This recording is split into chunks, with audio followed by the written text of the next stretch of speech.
Hello, it's Victor Dadash. I hope you're having an awesome day. Today, I want to talk about the 80-20 rule, also known as the Pareto principle. The 80-20 rule was discovered by an Italian economist named Pareto, who noticed that 80% of the peas in his garden came from 20% of the pods. Pareto also discovered later that 80% of the land in Italy was owned by 20% of the population.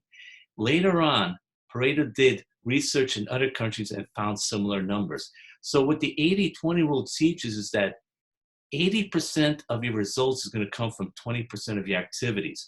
In other words, 80% of your output will come from 20% of your input.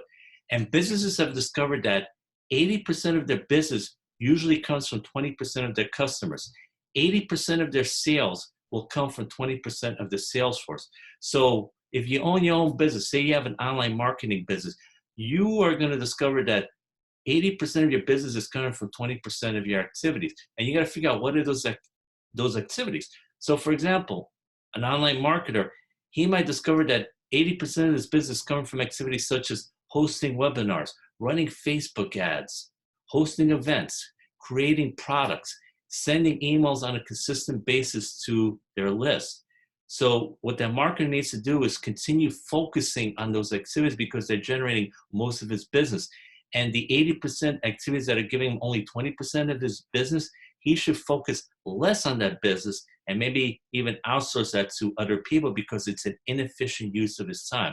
So the 20% activities that are giving you 80% of your business, that's what you need to focus on a lot more because they're going to generate more revenue for you. They're going to give you more results.